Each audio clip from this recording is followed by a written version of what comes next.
Los relatos estereotipados sobre lo masculino y femenino han sido ampliamente utilizados por la poética, no solamente en su uso estético y simbólico, sino también para justificar, podríamos decir, construcciones culturales que han sido traducidas a lo largo del tiempo como verdades absolutas. Es de esta forma que la poética históricamente ha sido utilizada en gran parte para fijar roles, pero también crear estas identidades. Y algo muy importante también sobre este tema es que la poética también ha, podríamos decir, normalizado desigualdades entre dos opuestos binarismos. Esta estructura del lenguaje poético ha sido recurrentemente utilizado en el lenguaje, pero también con el uso de metáforas y con ejercicios exclusivos de poder. En ello podemos visibilizar lo masculino con la acción y la razón, y lo femenino con, podríamos decir, la complacencia, la naturaleza y el refugio. Un tema por demás interesante que estaremos analizando esta noche en el programa. La subversión poética. ¿Qué quiere decir? Deconstruir precisamente todo lo que la poética ha ido construyendo hasta la fecha. Realmente estamos en una época en que, podríamos decir, corrientes de la literatura, relatos, los mismos autores contemporáneos de la época están empezando a deconstruir todo aquello que se ha ido construyendo a través de la historia de la poética hasta la fecha. Grandes invitados como siempre en el programa. Gerardo Rodríguez Salas es uno de los, podríamos decir, grandes exponentes contemporáneos que está analizando este tema. Catedrático, además, actualmente de la prestigiosa Universidad de Granada, ha realizado estudios catedráticos en literatura inglesa, como también en estudios de género. Estaremos entablando contacto hasta España esta noche para poder analizar con respecto a este tema. Se ha encontrado a través de la poética relatos que puedan encontrar la belleza desde las metáforas y desde el análisis de los cuerpos disidentes. ¿Hemos llegado a eso o seguimos reproduciendo en lo antiguo?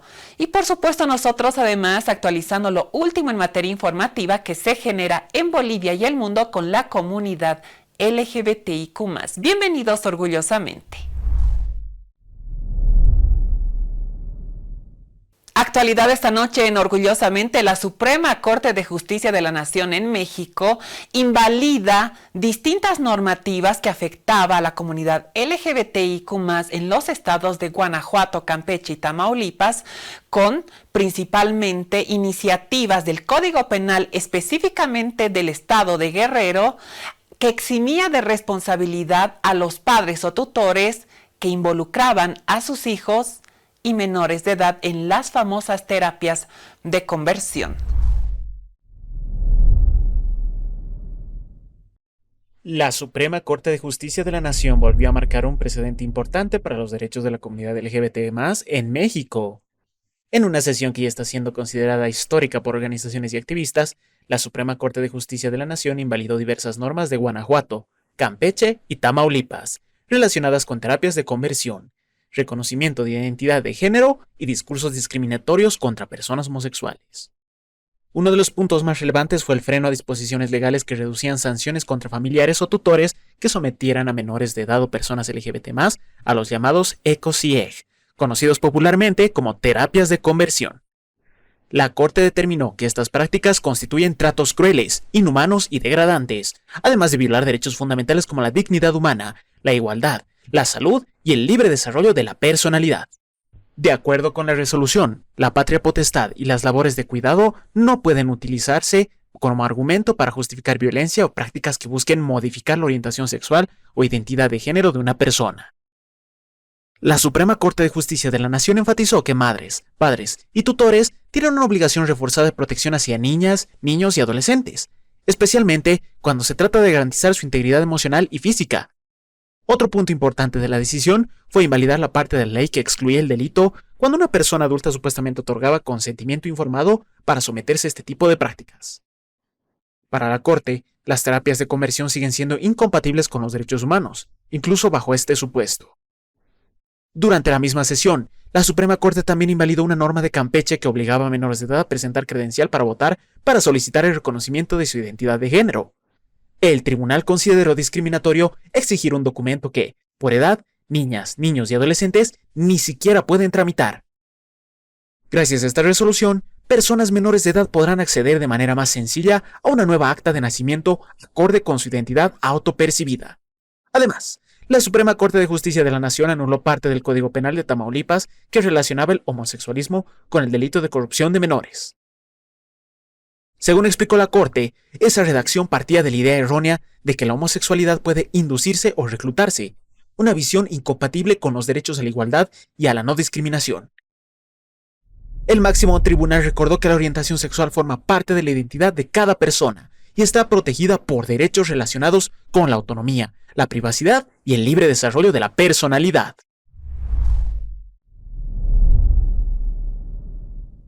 Las resoluciones empezaron a ser celebradas por distintas organizaciones LGBTIQ+ y activistas de la causa. Además, contra los discursos de odio que existe contra la población diversa en México, pero también con respecto a estas decisiones y leyes que durante años han afectado a muchas personas de la comunidad queer, precisamente en distintos estados mexicanos. Algo importante a mencionar con respecto a la anterior nota es que esta decisión de la Suprema Corte con respecto a este apoyo y aval a distintos estados de la comunidad LGBTIQ+, donde no se tenía respaldo en sus derechos, presenta una posición clara, que los temas sobre orientación, identidad de género no pueden seguir siendo tratados desde el prejuicio o la criminalización. Y de México nos trasladamos hasta Uruguay porque precisamente esta semana Montevideo presentó su plan de acción con respecto a la diversidad sexual y afectiva 2026-2030, en el que al menos 100 propuestas trabajadas colectivamente estarán presentando una nueva acción en la ciudad de Montevideo, creando así una sociedad y una ciudad más habitable, sin estigmas y justa para todas, todos y todes.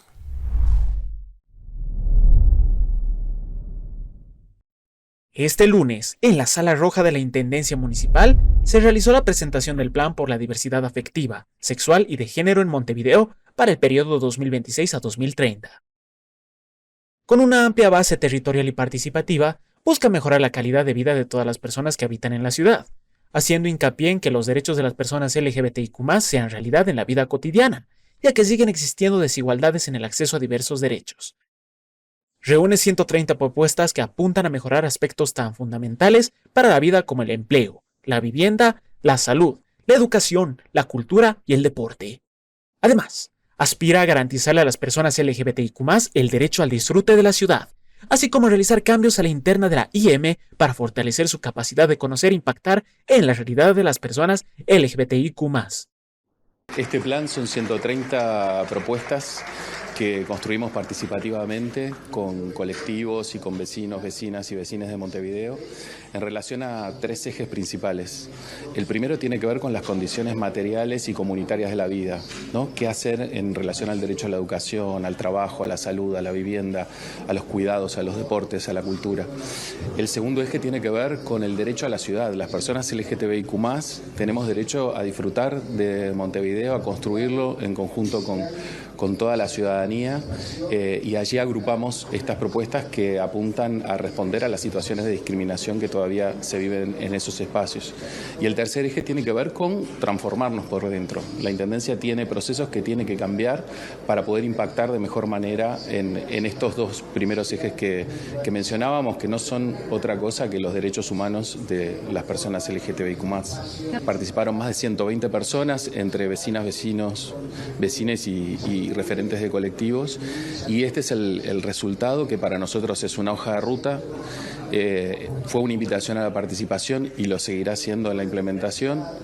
Es también un acto de transparencia, de decir, bueno, estas son nuestras prioridades: el empleo, la descentralización, el generar información hoy invisibilizada sobre las personas LGTBIQ+, y será a final del periodo un instrumento de rendición de cuentas.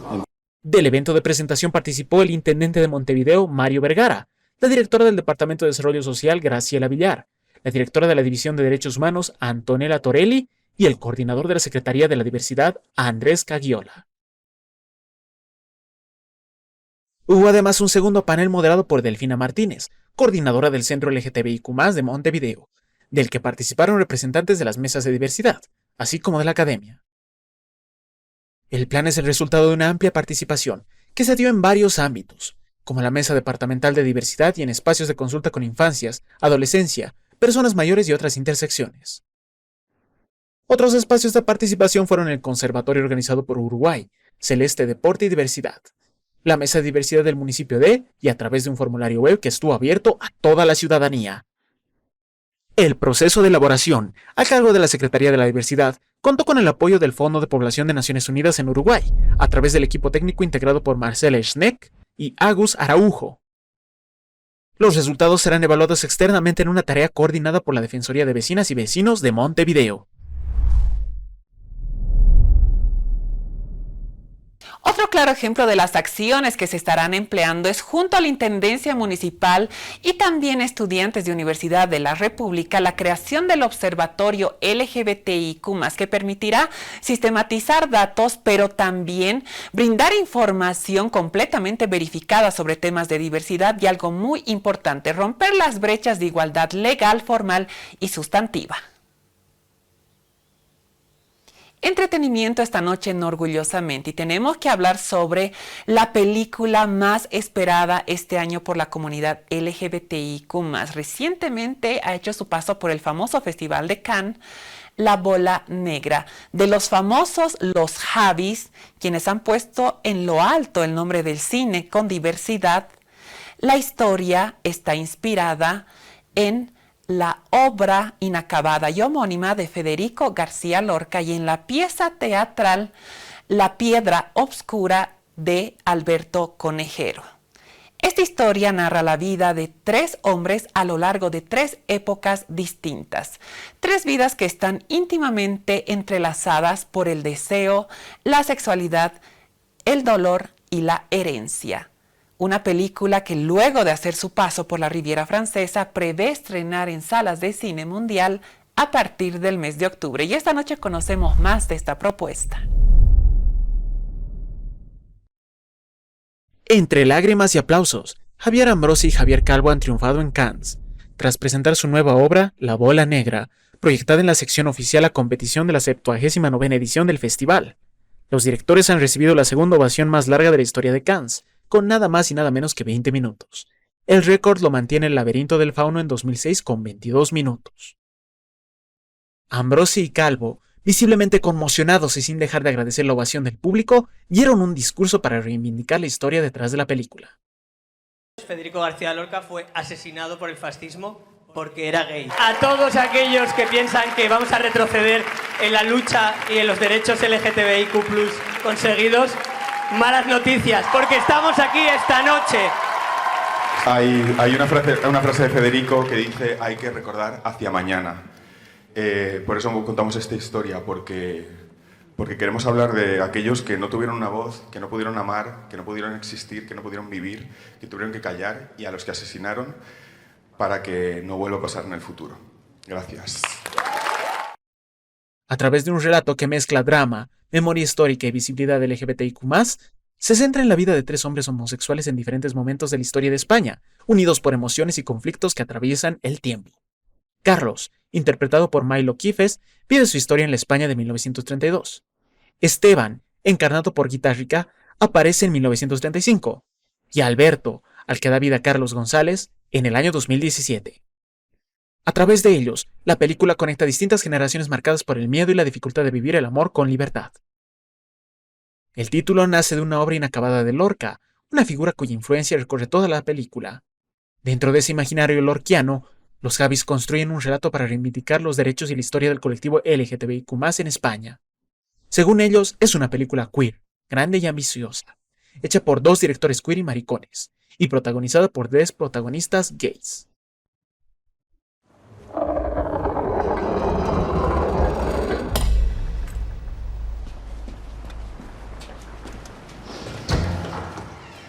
Soldadito español, soldadito valiente,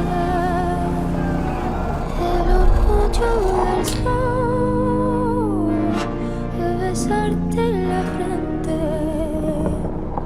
la victoria fue tuya, porque así lo esperaba, cuando muerta de pena la Virgen rezaba, tu novia morena.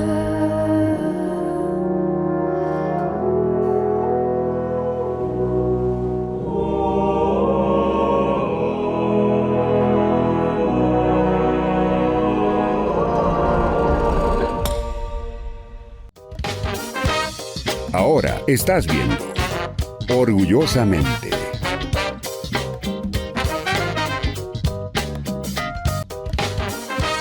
Continúas viendo Orgullosamente.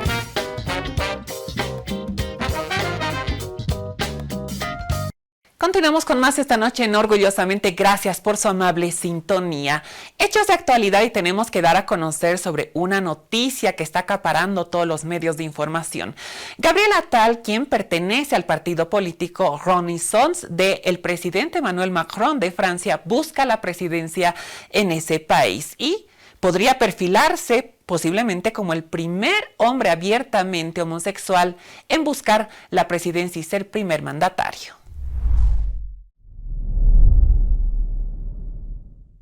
La política francesa podría estar a punto de vivir un momento histórico. Gabriel Attal, ex primer ministro de Francia, oficializó su candidatura presidencial y ya comenzó a generar conversación dentro y fuera del país, no solo por su trayectoria política, sino también porque podría convertirse en el primer presidente abiertamente gay en la historia francesa. El anuncio rápidamente provocó reacciones en redes sociales y medios internacionales, especialmente entre personas LGBT+, que ven en su candidatura un símbolo importante de representación política en Europa. Nacido de un padre abogado y productor de cine y de una madre empleada de una sociedad de producción, de padre judío y tunecino y de madre de origen ruso de Odessa con raíces griegas, se crió en París. Estudió en la escuela alsaciana y posteriormente en el Instituto de Estudios Políticos de París, donde militó en el Partido Socialista. También cursó una licenciatura de Derecho en la Universidad de Panthéon-Assas. Attal aseguró recientemente que su orientación sexual no es un obstáculo para aspirar al máximo cargo político del país y afirmó que Francia es más abierta y tolerante de lo que muchas personas imaginan. No sería la primera vez que Gabriel marca un precedente dentro de la política francesa. Hace algunos años ya había hecho historia al convertirse en el jefe de gobierno más joven de la Quinta República, además de ser el primero abiertamente gay en ocupar ese cargo. Ese momento fue visto como un avance importante en términos de representación dentro de uno de los gobiernos más influyentes de Europa. Aunque Attal ha mantenido gran parte de su vida privada lejos del espectáculo mediático, su presencia dentro de la política francesa ha sido significativa para muchas personas queer, que durante décadas no se sintieron reflejadas en puestos de poder.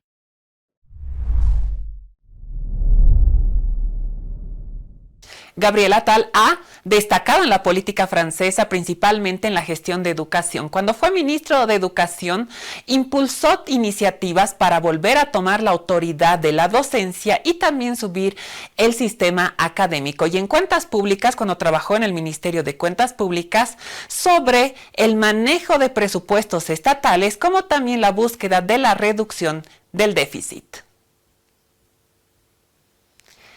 Revivamos la historia, nuestro espacio especial para conocer a los íconos de la comunidad LGBTIQ+ y su legado. Y tenemos que hablar de Barney Frank, el primer político estadounidense que habló por su propia cuenta sobre su homosexualidad abiertamente. El político demócrata además fue un pionero al impulsar la ley que reformó los bancos estadounidenses luego de los excesos que llevaron a la gran recesión del año 2008. Falleció a sus 86 años de edad y esta noche en este segmento conocemos un poco más de su historia. Nacido como Barnett Frank, aunque legalmente cambió su nombre a Barney en la década de 1960, Creció en una familia judía de clase trabajadora en Nueva Jersey. Destacó en escritura y debate en la escuela secundaria y asistió a la Universidad de Harvard, donde se licenció en 1962. También a principios de la década de 1960 viajó a Mississippi, participando en iniciativas para ayudar a los residentes negros a registrarse para votar. Presenciar la brutalidad que sufrían esos posibles votantes le ayudó a asimilar los valores del movimiento por los derechos civiles que marcarían su carrera política. Permaneció en Harvard durante 6 años más, impartiendo clases de ciencias políticas a nivel de pregrado y trabajando para obtener su doctorado. Frank era un profesor popular y provocador, y los estudiantes se sentían atraídos por el ingenio que se escondía tras su apariencia relajada, a veces desaliñada. Dejó la universidad antes de completar su doctorado para trabajar como jefe de gabinete del alcalde de Boston, Kevin White. Renunció a la administración White en 1970 con la intención de regresar a Harvard, pero pronto fue contratado como asistente del representante estadounidense Michael Harrington, un demócrata que representaba el 6º distrito de Massachusetts. En Washington, D.C., los comentarios incisivos y a menudo sarcásticos de Frank sobre temas políticos lo convirtieron en uno de los favoritos de los periodistas de la zona, quienes lo citaban extensamente. En 1972 regresó a Massachusetts para postularse a un escaño vacante en la legislatura estatal. Aunque el distrito en cuestión había sido sólidamente republicano durante generaciones, Frank ganó las elecciones generales con facilidad y rápidamente se consolidó como un firme defensor de las causas liberales. El primer proyecto de ley que se propuso habría prohibido la discriminación en vivienda y empleo por motivos de orientación sexual. Si bien no se aprobó, el proyecto de ley representó el primer intento de introducir protección legal para los derechos de los homosexuales en Massachusetts. Frank fue reelegido 3 veces, obteniendo un doctorado en Derecho de la Facultad de Derecho de Harvard en 1977 durante su mandato, y continuó ejerciendo como legislador estatal hasta 1980, cuando fue elegido miembro de la Cámara de Representantes de los Estados Unidos. En 1987 se convirtió en el primer miembro del Congreso en declarar voluntariamente su homosexualidad, y al año siguiente fue reelegido con el 70% de los votos. En 1989 estalló un escándalo relacionado con un acompañante masculino, y la Cámara votó a favor de reprender a Frank por su falta de criterio, pero no llegó a una censura más severa ni a una moción de expulsión. Frank se recuperó rápidamente, ganando fácilmente la reelección en 1990 y forjó un historial legislativo marcadamente liberal. Frank se enorgullecía de ser un legislador eficaz en Washington y en 2005 declaró al Boston Globe en una ocasión: "Me interesa el proceso político, conozco las reglas de la Cámara también como cualquiera. Soy un experto en cómo hacer las cosas, más que en qué hacer". En julio del 2012, Frank hizo historia al casarse con un carpintero denominado Jim Berry, que lo conoció durante una recaudación de fondos políticos, que fue su pareja durante muchos años, y además esto lo convirtió en el primer, podríamos decir, congresista en este caso y presente en la Cámara de Representantes estadounidense en casarse con una persona de su mismo sexo. En enero del 2013, Frank decide retirarse luego de más de 30 años de haber fungido en la Cámara de Representantes en los Estados Unidos. Un hombre que sin lugar fue muy avanzado a su época, impulsó leyes importantes y dio un paso también sobre la austeridad que se necesita para hablar abiertamente sobre la orientación sexual en esos tiempos, sobre todo. Y en nuestro segmento Curiosidades yo te brindo más detalles de su trayectoria.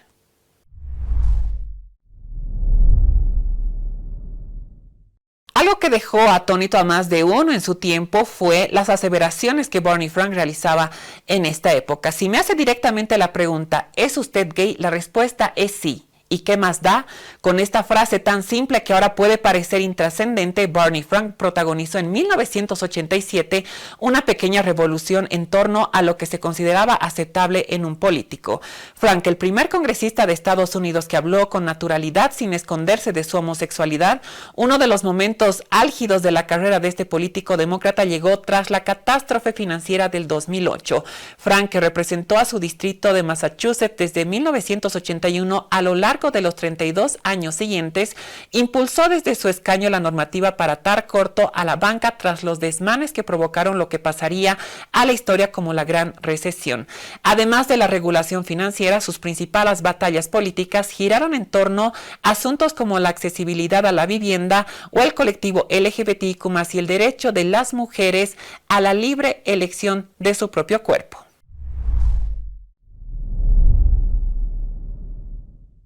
La trayectoria de Barney Frank quedó para siempre plasmada en un documental denominado Compared to What, o traducido al castellano Comparado a qué, y en una autobiografía que fue publicada posteriormente el año 2015. Con esta información nosotros ingresamos a nuestra primera parte de entrevista.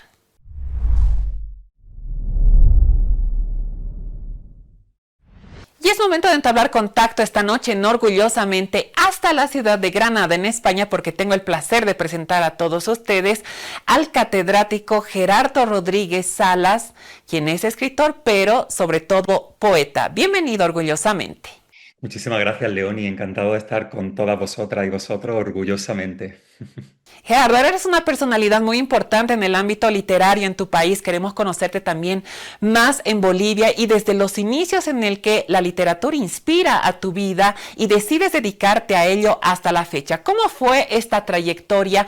Pero además, podríamos decir, autores más emblemáticos, qué es lo que te llamó la atención también de ellos, tu libro favorito, qué es lo que te inspiró, y algo también importante, cómo a lo largo del tiempo tú vas forjando un propio sello en la literatura y la poética. Coméntanos. Pues yo diría que tal vez el origen de todo sea el hecho de que yo me he criado en un pueblo de aquí de la zona granadina, pero sobre todo en un entorno que yo podría llamar un matriarcado. Es decir, estaba mi madre, mi abuela, mis tías, con lo cual he estado siempre muy rodeado de ese tipo de figuras y de hecho fueron un poco el motor de mi primer libro, Hijas de un sueño, donde lo que quería era rescatar la memoria oral de todas esas mujeres de pueblo. Entonces, digamos que toda esa historia intrapersonal y colectiva al mismo tiempo me hizo darme cuenta de que realmente a mí lo que me llamaba era pues lo que tenían que decir todas estas mujeres que habían estado silenciadas en la historia con mayúscula y que luego progresivamente fui dándome cuenta que también estaban invisibilizadas en la historia de la literatura. Entonces, poquito a poco, digamos que empecé a ir leyendo, sobre todo algunas figuras, algunas mujeres, pues yo que sé, Rosalía de Castro, de repente fue como marcando mis lecturas iniciales. Luego también en Granada hay una corriente poética que se llama La otra sentimentalidad, y ahí empecé a leer a figuras como Ángeles Mora, Teresa Gómez, y empecé a darme cuenta realmente de la importancia que tenían y, sin embargo, el silenciamiento que había en torno a todas esas figuras. Y creo que eso fue un poco lo que fue desencadenando mi interés por la literatura hasta el punto de que finalmente acabé haciendo la carrera de filología inglesa, pero sobre todo cuando terminé me especialicé con un máster que era en estudios de las mujeres, en aquel momento Women's Studies, en la Universidad de Oxford, y ahí fue cuando realmente ya me centré en figuras como por ejemplo Catherine Mansfield, que era compañera, mi enemiga, de Virginia Woolf, y toda esa tendencia de mujeres modernistas en lengua inglesa que fueron las que me abrieron esa necesidad, digamos, de cubrir el amplio espectro de literatura de mujeres y reivindicar un canon sobre todo de mujeres, pero luego ya progresivamente me fui centrando en otras cuestiones de género y traté de visibilizarlas en mi entorno académico. Digamos que empezó todo por ahí. Por otra parte, tenemos que hablar de una de tus obras poéticas más emblemáticas que está girando el mundo, podríamos decir, y se está dando a conocer en muchas partes.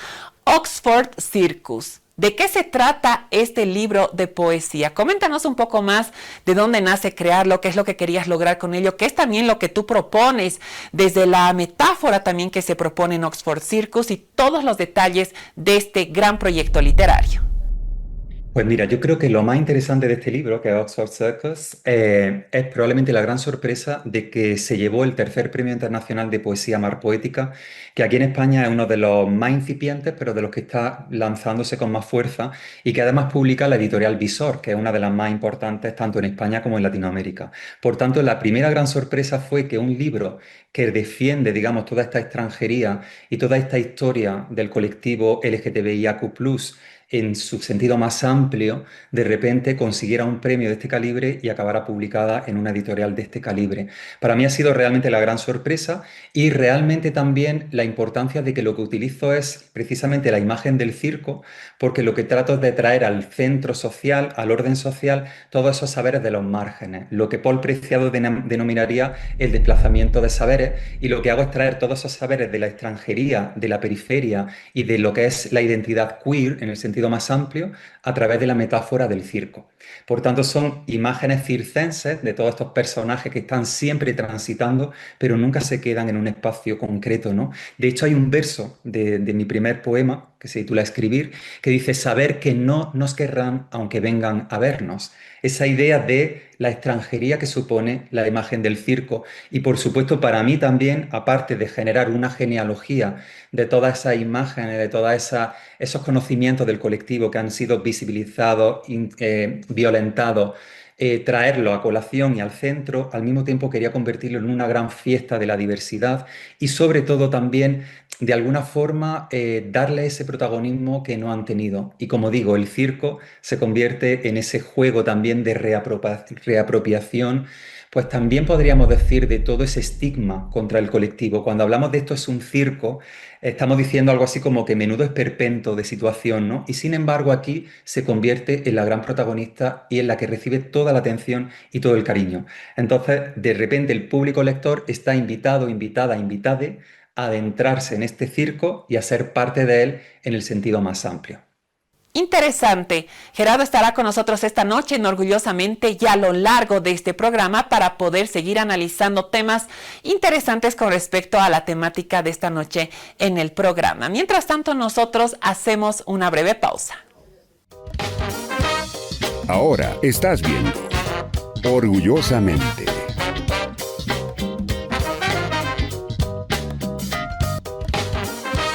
Continúas viendo Orgullosamente.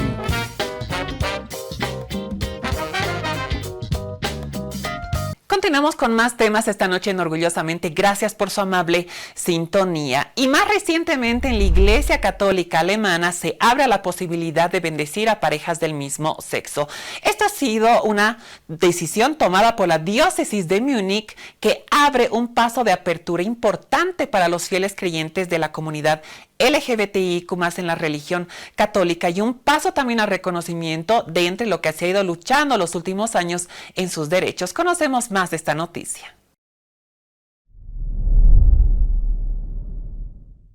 Mientras en muchos lugares del mundo la conversación sobre diversidad sexual y religión sigue siendo incómoda, en Alemania acaba de ocurrir un movimiento que ya está dando de qué hablar dentro y fuera de la comunidad católica. El cardenal Reinhard Marx, arzobispo de Múnich y Freising, autorizó oficialmente la bendición de parejas del mismo sexo dentro de su diócesis. La decisión fue comunicada directamente a agentes pastorales y representantes religiosos de la región, quienes además recibieron la recomendación de utilizar una guía titulada La bendición da fuerza al amor, un documento impulsado por la Conferencia Episcopal Alemana junto al Comité Central de los Católicos Alemanes. El documento propone una mirada mucho más cercana hacia personas que durante años se sintieron invisibles dentro de espacios religiosos. Además de contemplar a parejas del mismo sexo, también incluye a personas divorciadas que volvieron a casarse y a creyentes con distintas identidades de género. La intención, según sectores progresistas de la Iglesia, es acompañar pastoralmente a quienes históricamente fueron vistos desde el juicio o la exclusión. Y aunque el Vaticano durante décadas mantuvo una postura muy rígida frente a este tipo de uniones, para muchas personas este nuevo paso representa una señal clara de cambio dentro de algunos sectores del catolicismo europeo. La noticia no tardó en provocar reacciones. Mientras grupos conservadores consideran que este tipo de bendiciones contradicen la doctrina tradicional, otros creyentes celebraron la decisión como un acto de empatía y humanidad. En los últimos años, distintas iglesias locales en Europa han impulsado conversaciones sobre inclusión, diversidad sexual y acompañamiento espiritual. Para muchas personas LGBT+, especialmente aquellas que crecieron dentro de familias religiosas, estos cambios representan algo mucho más profundo que una ceremonia. Y es de esta forma que recientemente el cardenal Marx Alemán ha implementado estas nuevas disposiciones a su diócesis.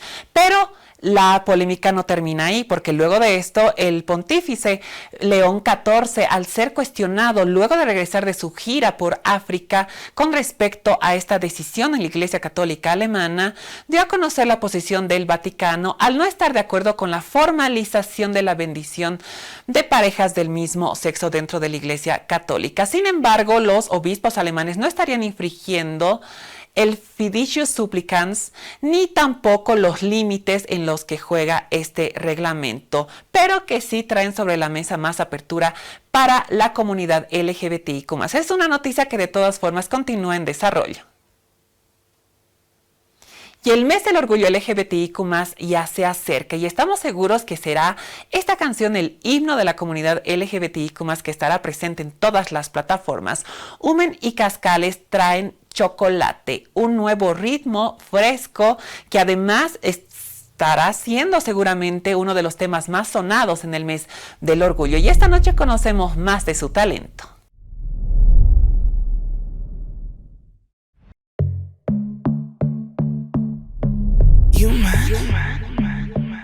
Cascales, bring the beat in. Hablan de mí, te dicen que soy muy malo para ti y que te pongo el azúcar a mí. Mi chocolate te tienta, me tienes pena en los 90. Pégate bien que yo te explico la receta. Soy una mezcla de licor y petapetas. Soy tu sugar freak, sé que te gusta ser tu sugar freak. Si lo quieres probar, vas a tener que acercarte a mí, baby, para hacerte volar y que lleguemos al éxtasis. Estoy tan rico, cómeme, ponme contra la pared, que me derrito por tu piel. Repite otra vez de mi chocolate. No todos sienten al VIP. Crown on me, I'm so unique. No esperes a que salga el remix. Too hot, so sick, I know. Con los chicos de las chicas me vuelvo loco. A mí lo natural me sabe a poco. Convierto en ojito lo que toco. Te llevo hasta la luna sin piloto. Pégate bien que yo te explico la receta. Soy una mezcla de licor y petapetas. Soy tu sugar freak, sé que te gusta así. So got a bit, si lo quieres probar, vas a tener que acercarte a mí, baby, para hacerte volar y que lleguemos al éxtasis. Estoy tan rico, cómeme, ponme contra la pared, que me derrito por tu piel. Repite otra vez de mi chocolate. Baby, lo vas a probar. Lo diferente te pone en mí. No tengas miedo a jugar. ¿Quieres que sea tu sugar free?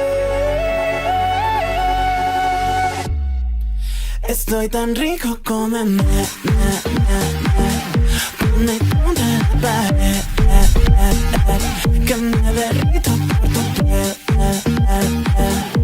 Repite otra vez de mi chocolate.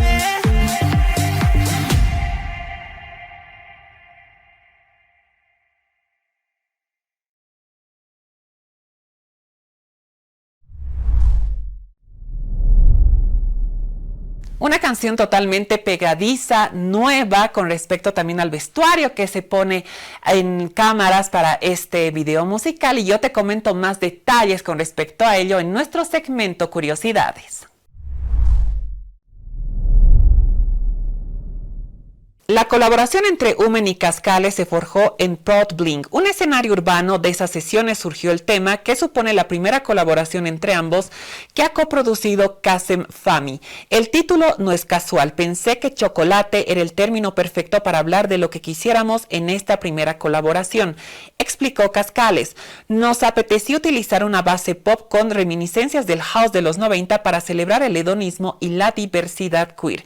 Y añade Umen, también la sensualidad y reivindicar el atractivo de cada persona, cómo tenemos que hacernos valer y celebrar nuestra sexualidad en libertad. También se estrenó el video dirigido por David Pallarés y Josema Mateos, que decidieron recrear en el clip, con indudables aires berlinenses, un after en el que todo el mundo que queda parece haberse dormido ya derrotado.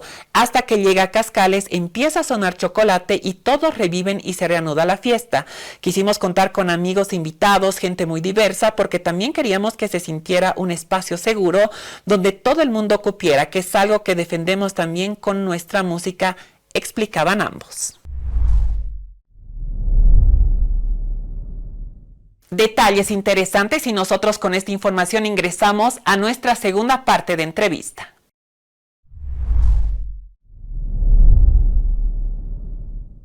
Retomamos contacto esta noche en Orgullosamente hasta la ciudad de Granada, en España, porque Gerardo Rodríguez Salas continúa en un enlace en exclusiva con el programa. Tenemos que seguir analizando Oxford Circus, tu obra literaria de poética que sin lugar a dudas está rompiendo fronteras y dándose a conocer en distintas partes del mundo también. Hay algo muy interesante en el que a través del circo se crea una metáfora en la que se involucra al género de igual forma. Coméntanos de qué se trata esta metáfora y qué gira en torno a ella. Si te parece, creo que podría leeros ese poema que creo que resume de alguna forma más cortito y resume esa idea de la imagen del colectivo, de esa genealogía, ¿no? Se titula Dentro de mí los muertos. Dentro de mí los muertos, las horas coaguladas en la sangre de algún nombre sin vida. Todos los nombres apilados en un rincón del lienzo, manchas de tinta salpicando de estrellas todos los ojos de mis manos, todos los nombres que refulgen en los dientes. Dentro de mí los muertos que no murieron nunca, las almas fustigadas y prendidas en las cruces del dorso de los cuadros, pues no nos salva el Hijo que heredó la grandeza del Padre, no nos salva y nos deja a oscuras a este lado de la historia. Dentro de mí los pies que aún se agitan entre espasmos, la hermandad de este mundo invertido, esta tierra de nadie, ser o no ser, el monstruo que pulsa tras el retrato, hasta que un día resuciten todos los nombres para alojarse dentro de vosotros.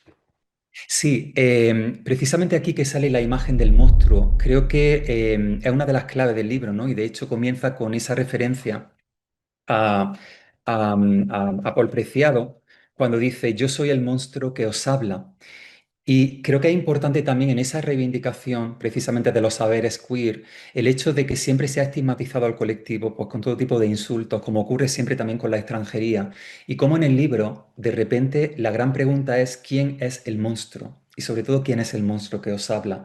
Y ahí entraríamos en toda esta reivindicación del colectivo trans, por ejemplo, con figuras como Susan Stryker, con esas palabras, Víctor Frankenstein, ¿no? Con la criatura de Mary Shelley, y cómo finalmente lo importante es darle la vuelta a esa presentación absolutamente estigmatizada y hacernos ver a través de una especie de espejo casi deformado, también muy en la línea circense, y plantearnos quién es el monstruo.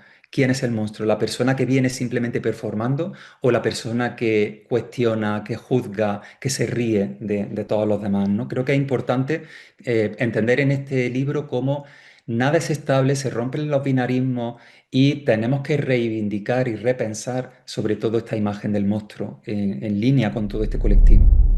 Gerardo, ya para ir finalizando esta entrevista, siempre esta pregunta va ligada a temas de reflexión con el tema central de este programa. En este caso, la subversión poética, a lo largo del tiempo, se ha, podríamos decir, normalizado ciertos estereotipos entre lo que es bello en la masculinidad y la feminidad. Esto también ha trascendido seguramente a distintos textos contemporáneos que también relatan las vivencias y los cuerpos de las disidencias sexuales y de género. ¿Tú crees que estamos en la época en la que se ha roto con respecto a este tipo de construcciones? ¿Qué es lo que nos puedes dar a conocer al respecto o cuál es tu opinión?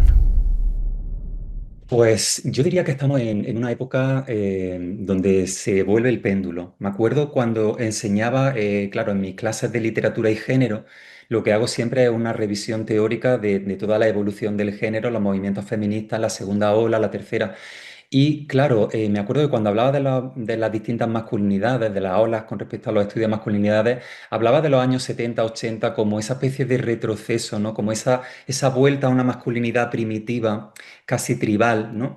Y tengo la sensación de que hoy en día está ocurriendo de nuevo. Quiero decir, creo que la evolución en cuestiones de género siempre es pendular y no nos podemos relajar porque al final hay una estructura heteropatriarcal que al final va construyendo toda esa identidad y esa ideología. Lo que se habla de ideología de género en realidad viene ya de esa construcción heteropatriarcal. Entonces tenemos que darnos cuenta de que siempre hay una tendencia a volver a ese elemento primitivo para tratar de mantener el status quo del poder patriarcal. Entonces, en este caso yo creo que está produciéndose, que todas esas disidencias que están ocurriendo en realidad también se están neutralizando de alguna manera. Es decir, creo que estamos volviendo a los binarismos de género una vez más, masculino, femenino. Parece que hay una especie de necesidad de adentrarse y de agarrarse a esa seguridad del género. Pero claro, en realidad, aunque estamos teniendo una mayor representación, y eso me acuerdo de un artículo que leí de Richard Lawson en Vanity Fair en 2022 que decía, hay más representación queer que nunca, pero me sigue faltando algo.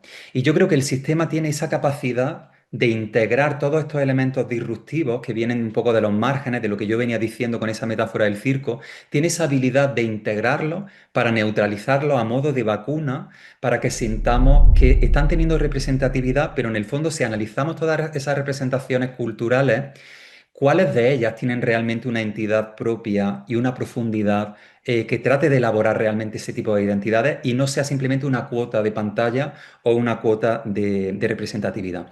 Entonces yo creo que eso se está extrapolando a todos los niveles, nivel visual, a nivel de la literatura, y estamos teniendo, como digo, ese retroceso, pero al mismo tiempo siento que bueno, que cierta literatura que se podría tildar de queer, tal vez, está empezando a coger fuerza y ahí se están tratando de romper mucho estos binarismos. Se me ocurre, por ejemplo, la antología de poesía queer de Ángelo Néstores, aquí en España, por Espasa el año pasado, que recoge una serie de textos muy icónicos en este sentido y creo que se está haciendo mucho a la hora de visibilizar cómo hay que romper estos binarismos. Pero creo que tenemos que estar alerta, por eso que te comento, que hay una cierta vuelta pendular a esa necesidad de controlar, digamos, el poder de género que viene de toda esa heteronormatividad, ¿no? Detalles sin lugar a dudas interesantes. Gerardo, queremos agradecerte enormemente por este contacto. Ha sido un placer, Leoni. Así que hay que seguir aquí orgullosamente en pantalla. Muchísimas gracias. Y nosotros con esta entrevista realizamos una pausa en Orgullosamente. Ahora estás viendo Orgullosamente.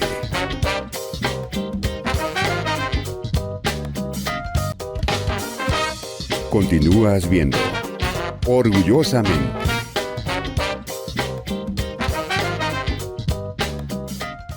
Y uno de nuestros segmentos más esperados en Orgullosamente es el chat de Orgullosamente.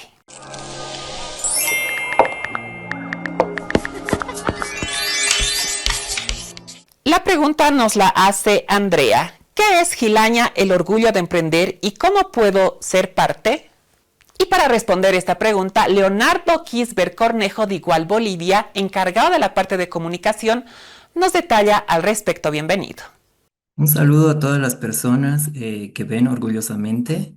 Bueno, Gilaña es una iniciativa que nace con el objetivo de impulsar, fortalecer y visibilizar emprendimientos liderados por la población, ¿no? Por personas que pertenecen a la población LGBTQ+, de toda Bolivia.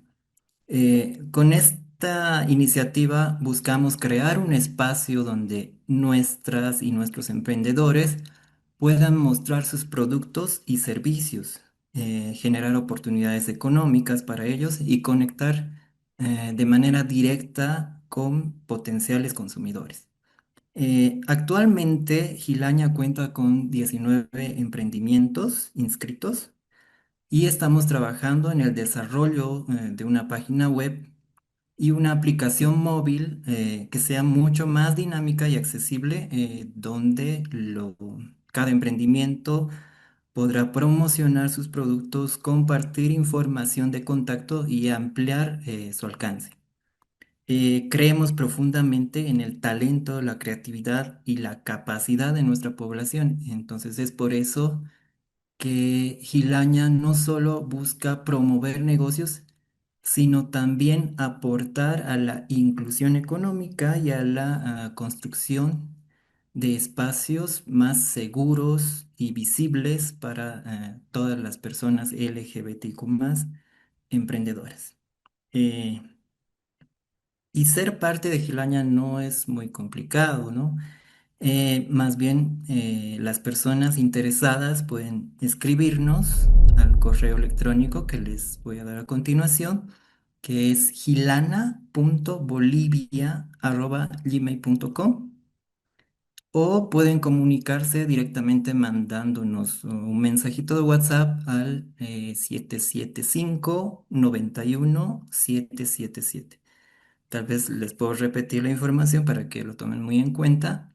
Es mandarnos un mensaje por correo electrónico, que es gilana, así JH, punto bolivia@gmail.com, o al WhatsApp 775-91-777.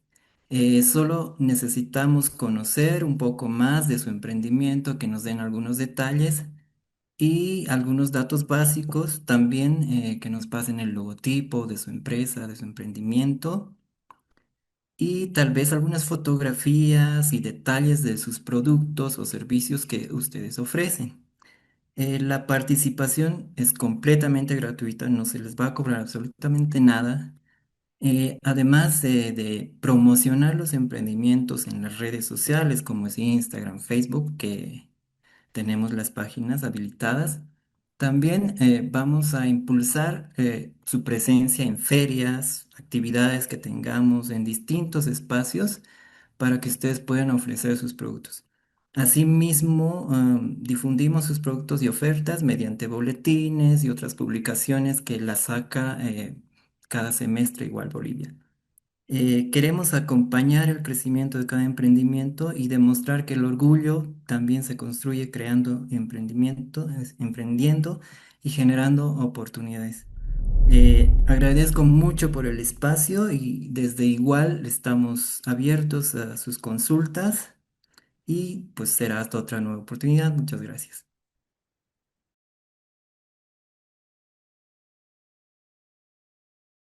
Y es de esta forma que además yo te animo a que puedas participar de este segmento. Y grandes sorpresas para la comunidad LGBTIQ+ en Santa Cruz. Igualdad LGBT extiende las fechas para que más integrantes de la población LGBTIQ+ pueda ser parte de su programa de formación integral en alimentación saludable. La convocatoria está abierta hasta el 31 de mayo. La modalidad es de forma presencial en Santa Cruz, el inicio de clases a partir del 1 de junio. No pierdas esta oportunidad de aprender junto a chefs especializados y fortalecer tus conocimientos. Como siempre lo digo en este espacio, esta puede ser tu gran oportunidad. Antes de finalizar, y como ya es costumbre cada noche en el programa, una nueva sugerencia de literatura diversa. Es ¿Qué nos hace humanos? De Jeff Garvin, una historia protagonizada por alguien de género fluido, por lo que a veces se siente más como un chico y a veces se siente más como una chica. Una de las cosas que más me gustan de este libro es que en ningún momento te dicen el sexo biológico del personaje principal. De hecho, evitan el uso de artículos, el, ella, para lograr esto. Al menos según lo que puedo recordar. Riley, nuestro personaje principal, está por empezar a estudiar en una nueva escuela y cree que esa es su oportunidad para reinventarse. Pero la verdad es que sufre burlas desde el primer día debido a su aspecto andrógino. Le gustaría que su ropa reflejara cómo se siente cada día, pero como nadie puede saber lo que le está pasando, opta por un look más neutral. Cuestión, aunque Riley se siente muy mal con todo lo que le está pasando, sin contar los ataques constantes de disforia, encuentra en su blog una forma de expresarse libremente. Para hacer este libro, el autor se centró más que nada en la esencia del ser humano, que está muchísimo más allá del género asignado al nacer de cada uno, demostrando así que es posible aceptar, entender y hasta querer a alguien o a un personaje en este caso, sin saber algo que en otras circunstancias hubiéramos considerado fundamental.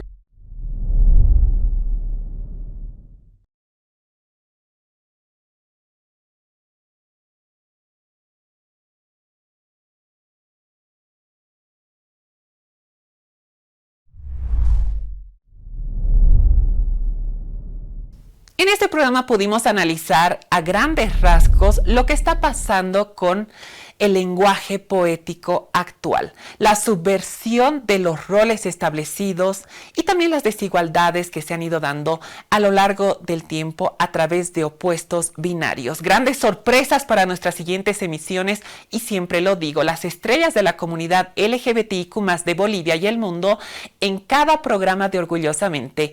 La cita conmigo el próximo sábado a las 21 horas por Avia Yala Televisión.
From